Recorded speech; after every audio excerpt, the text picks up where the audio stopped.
ನಿಮ್ಮನ್ನು. ಅಯ್ಯ, ಬಲಿ ಚಕ್ರವರ್ತಿಯೋ ವಾಲಿಯೋ ಅವರೆಲ್ಲರಲ್ಲಿಯೂ ಹೋಗಿ ನಮಗೆ ಬೇಕಾದಂತಹ ನಯ ನೀತಿಗಳಿಂದ ಆತಂತಿಕವಾದಂತಹ ಲಾಭವನ್ನೇ ಪಡೆದಿದ್ದೇವೆ ಬಿಟ್ಟರೆ ಈಗಲೂ ಅದನ್ನೇ ಮಾಡಿ ಅಂತ ಹೇಳಿ ಇಲ್ಲ ಇಲ್ಲ, ನಮಗೆ ಯಾವುದು ಆಗ್ತದೆ ಯಾವುದು ಆಗುವುದಿಲ್ಲ ಎನ್ನುವಂತಹ ಚಿಂತನೆ ಉಂಟು. ಓಹೋ, ಇದರಲ್ಲಿ ಆಗ್ತದೆ, ನಮಗೆ ಜಯ ಲಭಿಸ್ತದೆ ಎನ್ನುವಂತಹ ನಿಲುಮೆ ಇದ್ದದರಿಂದಲೇ ನಮ್ಮಯ್ಯ ಈ ಕಾಲಕ್ಕೂ ಸೀತೆಯನ್ನು ಒಳಗಿರಿಸಿಕೊಂಡಿದ್ದಾನೆ. ಇಲ್ಲಿಗೆ ಬರಿಸಿ ನಿಮ್ಮನ್ನು ನಮ್ಮ ಮಣ್ಣಿನಲ್ಲೇ ಕೊಲ್ಲಬೇಕು ಎನ್ನುವಂತ ಆಸೆ ನಮ್ಮಯ್ಯನಿಗಿತ್ತು. ಹಾಗಾಗಿ ಮಾರಣಾದ್ವರ ಮಾಡಿದಂತಹ ಇದೇ ನನದಲ್ಲಿ ನಿನ್ನನ್ನು ಮಾರಣ ಮಾಡ್ತೇನೆ. ಅಷ್ಟು ಮಾತ್ರ ಅಲ್ಲ, ಒಂದು ಯೋಚಿಸು, ನಿನ್ನ ಅಣ್ಣನಾದಂತಹ ರಾಮ ನಿನ್ನನ್ನು ಸೇರಿಸಿ ನಮ್ಮ ಚಿಕ್ಕಪ್ಪ ಇದ್ದಾನಲ್ಲ ವಿಭೀಷಣ, ಪ್ರಪನ್ನನಾಗಿ ನಿಮ್ಮ ಕಾಲಿಗಡ್ಡ ಬಿದ್ದವ, ಏನಾದರೂ ಮುಂದಕ್ಕೆ ಲಂಕೆ ಸಿಗ್ತದೋ ಅಂತ ಆಸೆ ಇದ್ದವ, ಅವನನ್ನು ಸೇರಿಸಿ ಮತ್ತೆ ಅವನ ಜೊತೆಗಿರುವವರು 4 ಜನ ಅನಿಲ ಅನಲ ಹರ ಸಂಪಾದಿ ಮೊದಲಾದವರನ್ನು ಸೇರಿಸಿಕೊಂಡು ನನಗೆ ಅಜ್ಜನವರಾಗಬೇಕು. ನೀನು ಹೆಸರಾಡ ಅದೆಲ್ಲ ಬೇಕಾದ್ರೆ ಅವರದ್ದು ಜಾತಿ ಇದೆ ಹೇಳ್ತೇನೆ. ಅವನಿಗೆ ಗೊತ್ತುಂಟು ಅಂತ ಕೇಳಿ ಅದನ್ನು ನಮ್ಮ ವಂಶ ವೃಕ್ಷದ ಬಗ್ಗೆ ನೀನು ಕೇಳಬೇಕಾಗಿಲ್ಲ. ಆ ಹೆತಿ ಪ್ರಹೇತಿಗಳ ಕಾಲದಿಂದ ಹೇಳ್ತೇನೆ, ಇಲ್ಲಿವರೆಗೆ ಬೇಕು ಅಂತ ಹೇಳಿದ್ರೆ ಹೇಳಿದ್ದು, ನಿನಗೆ ಆಸೆ ಉಂಟು ಕೇಳಬೇಕು, ಬೇಡ ಬೇಡ ಮುಂದುವರೆದ ಪ್ರಶ್ನೆ ಅಲ್ಲ. ಹಾಗಾಗಿ ಈ ಕಾಲದಲ್ಲಿ ನನ್ನ ಎಲ್ಲರೂ ಬಂದು ನಮ್ಮಪ್ಪಯ್ಯನ ಕಾಲಿಗೆ ಬಿದ್ದು ನಾವು ಸೋತಿದ್ದೇವೆ, ನಮಗೆ ಸೀತೆಯನ್ನು ಹೇಗಾದರೂ ಕೊಡು ಅಂತ ಕೇಳಿದ್ರು, ಮಾಲೆಯನ್ನು ಕೊಡಲಾರೆವು, ಬಾಣದ ಮನೆಯಲ್ಲೇ ಇಡ್ತೇನೆ. ದೇಹವನ್ನು ಇಟ್ಟುಕೊಂಡೇ ಯಮನಾಲಯಕ್ಕೆ ಹೋದವಲ್ವ ನೀನು ಯುದ್ಧಕ್ಕಾಗಿ? ದೇಹವನ್ನು ಕಳಚಿದ್ದು ಬರೀ ಜೀವವನ್ನು ಕಳ್ತೇನೆ.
ಬ್ರಹ್ಮಾಸ್ತ್ರವಿರಲಿ, ಮಹೇಶ್ವರ ದತ್ತವಾದಂತಹ ಅಸ್ತ್ರಗಳಿರಲಿ, ಎಲ್ಲವನ್ನು ಕಡಿದು ನಾನೇನು ಅಲ್ಲ ಎನ್ನುವಂತಹ ಸ್ಥಿತಿಗೆ ತಂದು ಹುಟ್ಟಿಸಿದನಲ್ಲ. ಹಾಗಾದ್ರೆ ಇವನ್ ಯಾರು?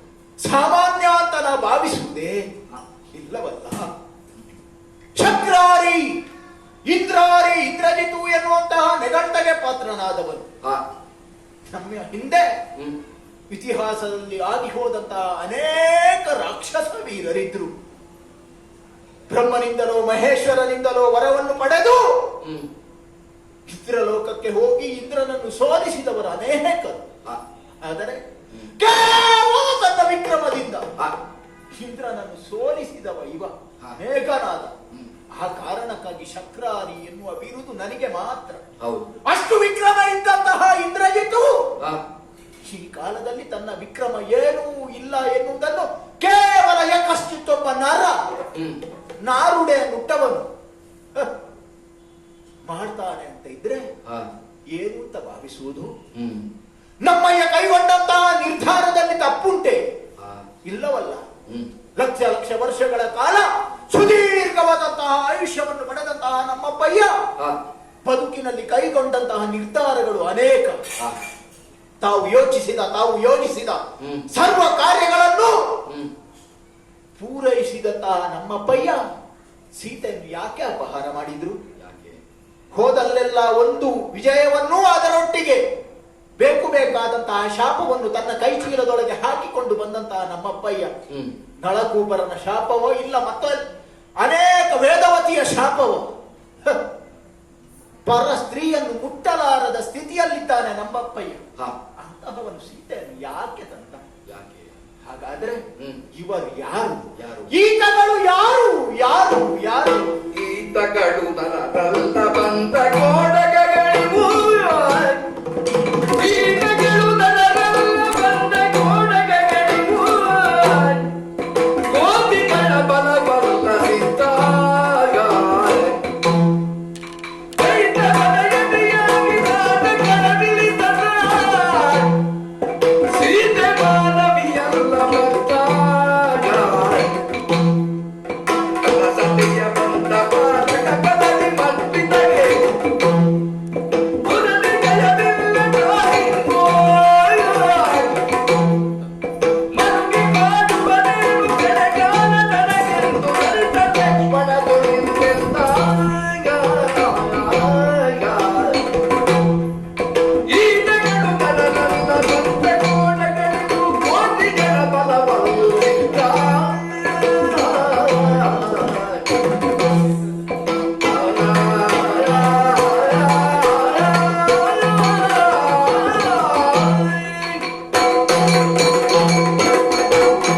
ಲಂಕಾರಾಷ್ಟ್ರಕ್ಕೆ ಅಭಿಯೋಗವನ್ನು ಮಾಡಿದವರು ಸಾಮಾನ್ಯರೇ? ಇಲ್ಲವಲ್ಲ.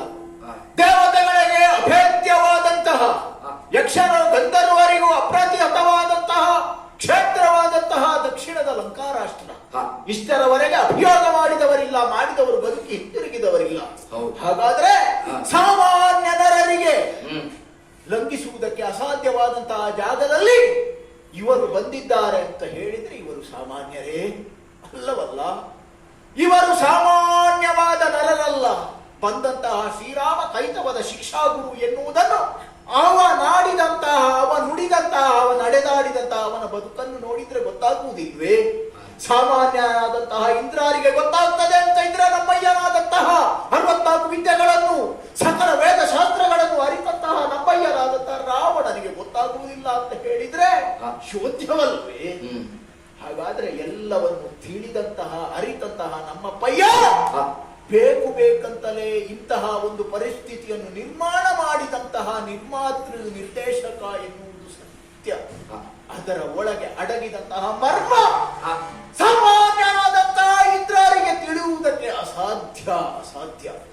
ಹಾಗಾದ್ರೆ ಈತಗಳು ನರರಲ್ಲ, ಬದ್ಧವಾನರರು. ಸಾಮಾನ್ಯರೇ? ಅಲ್ಲವಲ್ಲ. ಶತಯೋಜನ ವಿಸ್ತಾರವಾದಂತಹ ಸಮುದ್ರವನ್ನು ಲಂಘಿಸಿ ಬಂದವನು ಹನುಮಂತ. ಒಬ್ಬನೇ ಬಂದವನು 10,000 ವೀರ ಯೋಧರನ್ನು ಮಣಿಸಿ ನನ್ನದ್ದಾದಂತಹ ಬ್ರಹ್ಮಾಸ್ತ್ರದಿಂದ ಬಂಧಿತನಾದವರು ಶಿಕ್ಷೆಯ ರೂಪದಲ್ಲಿ ಕೊಟ್ಟಂತಹ ಬೆಂಕಿಯಿಂದ ನಮ್ಮದಾದಂತಹ ಲಂಕಾರಾಶ್ರವನ್ನು ಉರಿಸಿದಾಗ ನನಗೆ ಅರ್ಥವಾಗಬೇಕಿತ್ತು, ಅರ್ಥವಾಗಲಿಲ್ಲ.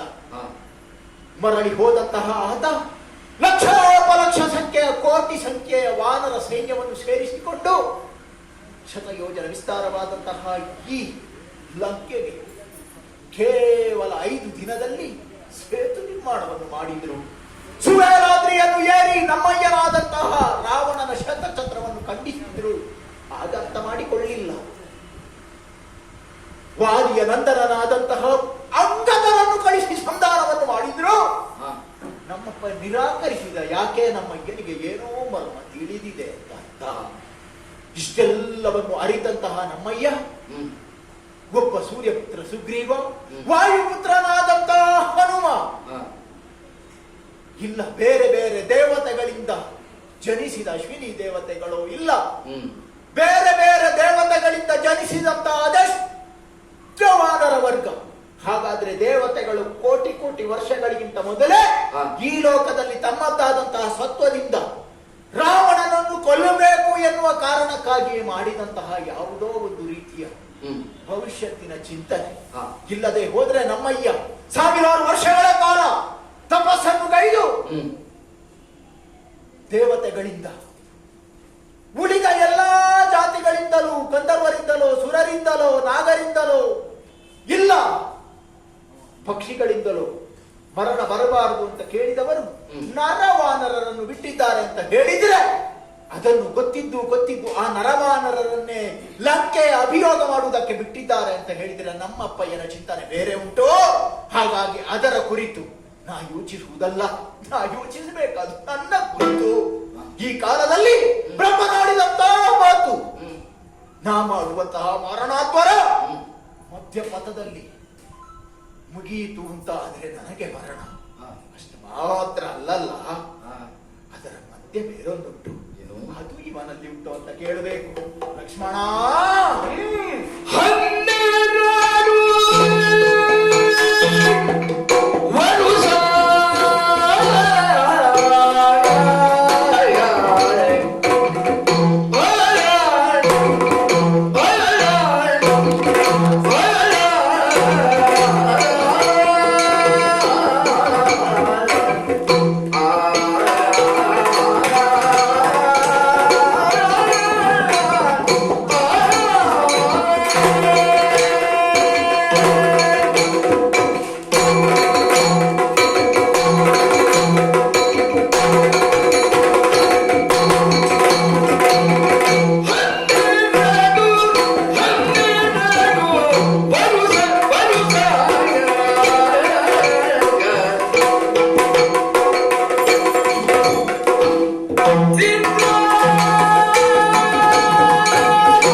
ಇಂದ್ರಾರಿ ಸೋಲಬಹುದು, ಆದರೆ ಸತ್ತ ಅಂತ ನೀ ಭಾವಿಸಬೇಡ.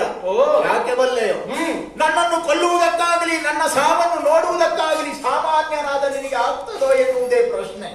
ಯಾಕೆ ಬಲ್ಲೆಯೋ, ಯಾಕೆ ನಾ ಮಾಡುವಂತಹ ಅಧ್ವರವನ್ನು ಅರ್ಧ ಪಥದಲ್ಲಿ ಖಂಡಿಸುವುದರ ದ್ವಾರ ನನಗೆ ಮರಣ ಬರ್ತದೆ ಅಂತ ನೀ ಭಾವಿಸಿರಬಹುದು. ಅಷ್ಟು ಮಾತ್ರ ಸಾಕಾಗುವುದಿಲ್ವೋ? 12 ವರ್ಷಗಳ ಕಾಲ ನಿರಂತರವಾಗಿ ನಿದ್ರಾಹಾರ ಮೈಥುನ ಇವುಗಳಿಂದ ವರ್ಜಿತನಾದವನಿಗೆ ಮಾತ್ರ ನನ್ನನ್ನು ಕೊಲ್ಲುವುದಕ್ಕೆ ಸಾಧ್ಯ ಉಂಟೇನೋ? ಅಯ್ಯೋ ದುರುಳನೆ,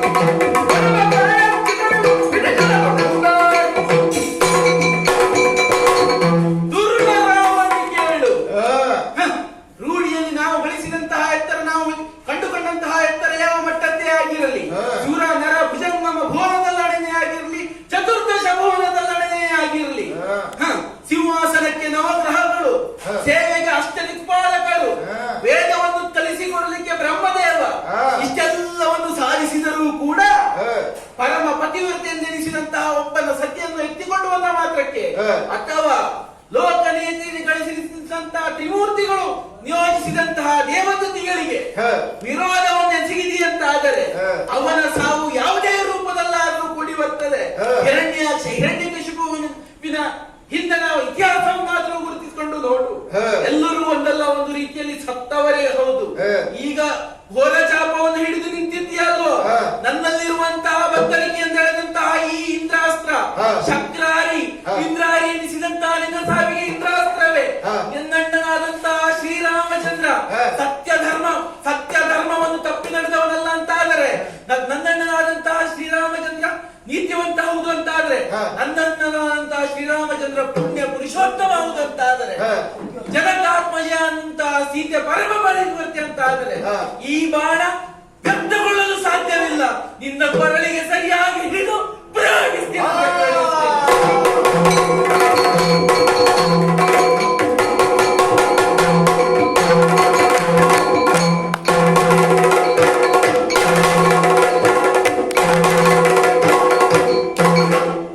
ಶಕ್ರಾರಿಯನ್ನು ಹನನ ಮಾಡಿ ನಮ್ಮಣ್ಣನಾದಂತಹ ಶ್ರೀರಾಮಚಂದ್ರ ಪ್ರಭುವಿನ ಕಾಲ ಕೆಳಗೆ ಅಡಿದಾವರೆಗಳಿಗೆ ಬಿದ್ದಂತಹ ಸಂದರ್ಭ, ತೆಕ್ಕೆ ಈಸಿಕೊಂಡು ಎಬ್ಬಿಸಿ ನಿಂತ ಮೈಗಂಟಿದ ಬಾಣಗಳನ್ನೆಲ್ಲ ಕಿತ್ತೊಗೆದು ಕಷ್ಟವಾಯಿತು ಮಗು. ವಿಭೀಷಣ ಹೇಳಿದಂತಹ ಮಾತು, 12 ವರ್ಷಗಳ ಕಾಲ ನಿದ್ರೆ ಆಹಾರ ಮೈಥುನಾದಿಗಳನ್ನು ಬಿಟ್ಟು ಬದುಕುವ ಮಾತ್ರ ಇಂದ್ರನನ್ನು ಕೊಲ್ಲಲು ಸಾಧ್ಯ, ಹೇಗೆ ಕೊಂದೆ ಮಗು ಎನ್ನುವುದಾಗಿ ಪ್ರಶ್ನೆ ಕೇಳಿದಾಗ ಹೇಳಿದಂತಹ ಮಾತು, 12 ವರ್ಷಗಳ ಕಾಲ ಅಣ್ಣನಿಗಾಗಿ ಹಣ್ಣು ಹಂಪಲನ್ನು ತಂದಿಟ್ಟ ನಾನು, ನನಗಾಗಿ ಏನನ್ನೂ ಸೇವಿಸಲಿಲ್ಲ ಅಣ್ಣ. 12 ವರ್ಷಗಳ ಕಾಲ ಅಣ್ಣ ಅತ್ತಿಗೆಯರು ಒಂದೇ ಒಂದು ಪರ್ಣಕುಟೀರದಲ್ಲಿರುವಂತಹ ಸಂದರ್ಭದಲ್ಲಿ ಹೊರಗೆ ಸರ್ಪಗಾವಲಾಗಿ ನಿಂತಹ ಸಂದರ್ಭ ನಿದ್ದೆಯು ನನ್ನನ್ನು ಆವರಿಸಲಿಲ್ಲ. ಹಾಗಾಗಿ ನಿದ್ರಾ ಆಹಾರ ಮೈಥುನಾದಿಗಳಿಂದ ವರ್ಜಿತನಾದಂತಹ ನಾನು ಇಂದ್ರಾರಿಯನ್ನು ಕೊಲ್ಲಲು ಶಕ್ತನಾದೆ ಎನ್ನುವಂತಹ ಮಾತುಗಳನ್ನ ಆಡಿದಾಗ ಕಣ್ಣಿನಿಂದ ಅಶ್ರುಧಾರೆಯನ್ನೇ ಸುರಿಸಿದಂತಹ ನನ್ನಣ್ಣ, ಕ್ರೂರಿಯೊಬ್ಬನ ಸೇವೆ ನಿನಗೆ ಕಷ್ಟ ಆಯಿತು ಮಗು, ನಿನ್ನ ಊಟ ಮಾಡಿದ್ದೆ ಅಂತ ಕೇಳಿಲ್ಲಲ್ಲ ನಾವು ಎನ್ನುವುದಾಗಿ ಮರುಗಿದ. ಒಂದು ವೇಳೆ ಸೀತೆಯನ್ನು ಪಡೆಯಲು ನಾವು ಶಕ್ತರಾಗ್ತೇವೆ ಅಂತ ಹೇಳಿ ಆದ್ರೆ ಅದು ನಿನ್ನಿಂದ ಮಾತ್ರ ಸಾಧ್ಯ ಎನ್ನುವುದಾಗಿ ಕೂಡ ಆಡಿದ. ಅಣ್ಣನ ಅಡಿದಾವರಿಗಳನ್ನು ಮತ್ತೊಮ್ಮೆ ಸ್ಪರ್ಶಿಸಿದಂತಹ ನಾನು ಹೇಳಿದಂತಹ ಮಾತು, ಅಣ್ಣನ ಕರುಣದಿಂದಲೇ ಎಲ್ಲವನ್ನು ಗೆದ್ದಿದ್ದೇನೆ, ಮುಂದೇನೇ ಆಗುವುದಿದ್ದರೂ ಕೂಡ ಶ್ರೀರಾಮಚಂದ್ರನ ರಾಮನಾಮದಿಂದಲೇ ನಾವು ಜಯವನ್ನು ಸಾಧಿಸಲಿಕ್ಕಿದ್ದೇವೆ ಎನ್ನುವಂತಹ ಮಾತುಗಳನ್ನು ಆಡಿದ್ದೇವೆ. ಮುಂದೇನಾಗ್ತದೆ ಎನ್ನುವಂತಹ ನಿರೀಕ್ಷೆಯಲ್ಲೇ ಇರೋಣ. ಜಯ ಜಯ.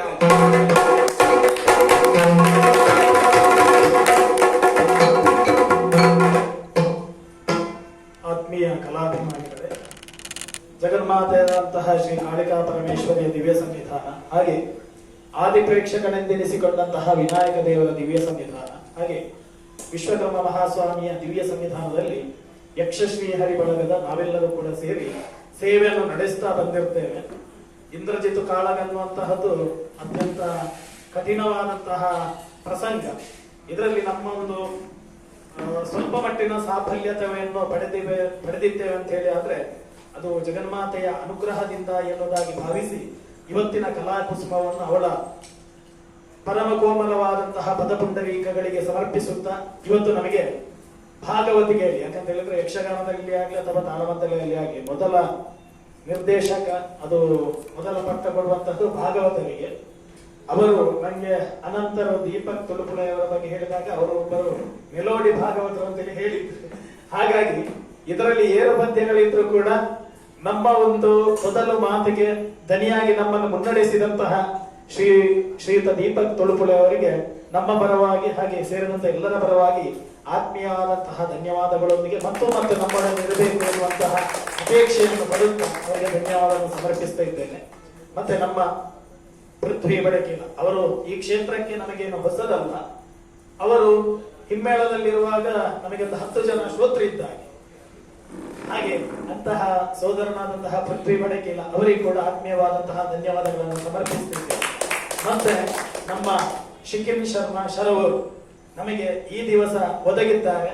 ಅವರು ಭವಿಷ್ಯದಲ್ಲಿ ಒಂದು ದೊಡ್ಡ ಕಲಾವಿದನಾಗಿ ಹೊರಹೊಮ್ಮಲಿ ಎನ್ನುವಂತಹ ಆಶಯದೊಂದಿಗೆ ಅವರು ಕಳೆದ ಸಾರಿ ಶೃಂಗೇರಿ ಮಠದಲ್ಲಿ ಸಿಗುವಾಗ ಮತ್ತೆ ಸಿಗುವಂತಾಗಲಿ ಎನ್ನುವುದಾಗಿ ಶಾರದೆ ಹತ್ರ ಬೇಡಿಕೊಂಡಿದ್ದೆ. ಅದು ಮಹಾ ಸರಸ್ವತಿಯ ಸನ್ನಿಧಾನದಲ್ಲಿ ಬೇಡಿಕೊಂಡದ್ದು ಮಹಾಕಾಳಿಯ ಸನ್ನಿಧಾನದಲ್ಲಿ ಮತ್ತೊಮ್ಮೆ ಸಿಕ್ಕಿದ್ದಾರೆ.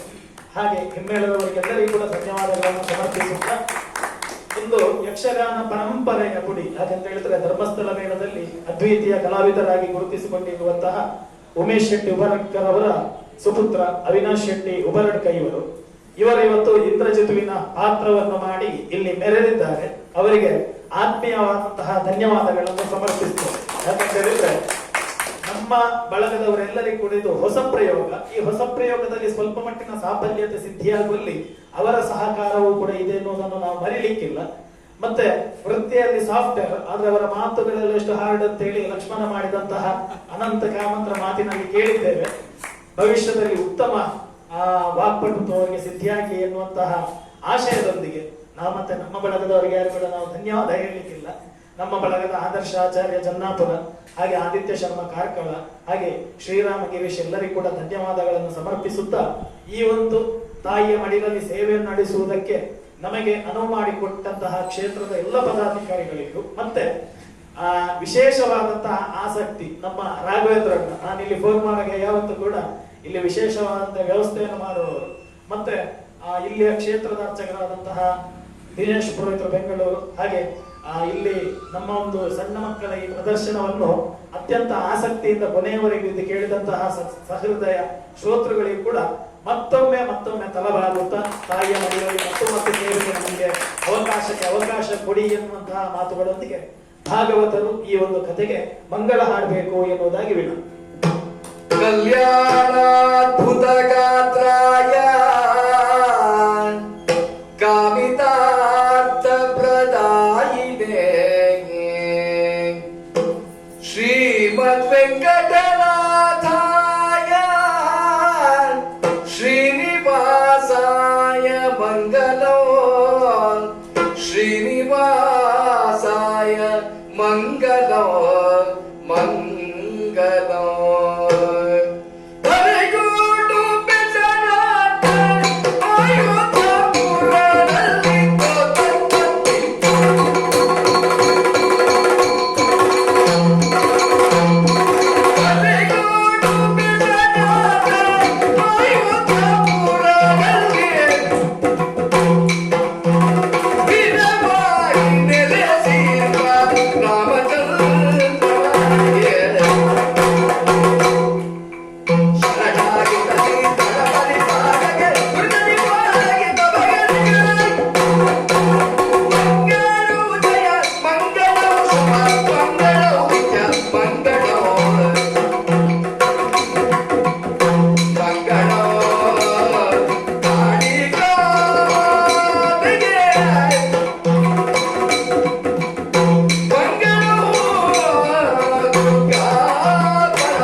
ಗಜಮುಖ ನಮಗೆ ಗಣಪತಿ